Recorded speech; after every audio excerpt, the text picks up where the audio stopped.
बहुत सारे स्टूडेंट की कॉल थी कि सर मैग्नेटिक टेप के बारे में समझा।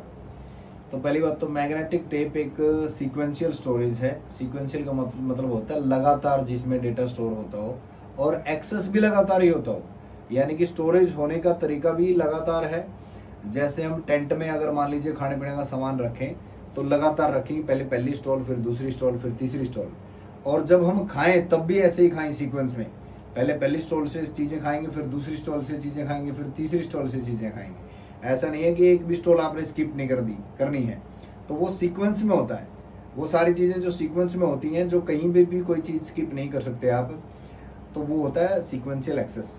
ऐसे ही स्टोरेज होता है, ऐसे ही इसके अंदर एक्सेस होता है। और magnetic tape secondary storage device है, एक्सटर्नल स्टोरेज भी इसको कहा जाता है, ऑक्सिलरी मेमोरी भी जिसको कहा जाता है।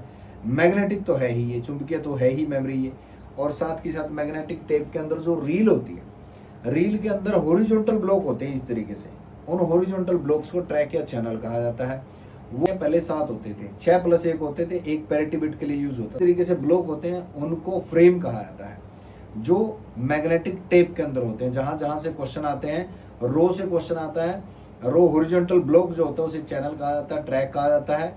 वर्टिकल ब्लॉक को फ्रेम कहा जाता है। सीक्वेंशियल मेमोरी होती है, ऑक्सिलरी मेमोरी होती है, बैकअप के लिए प्रयोग करते हैं, ऑफलाइन मेमोरी होती है, और आपकी सेकेंडरी मेमोरी, एक्सटर्नल मेमोरी होती है। मैग्नेटिक टेप जिसकी हम बात कर रहे हैं, जो कि सेकेंडरी स्टोरेज डिवाइस है।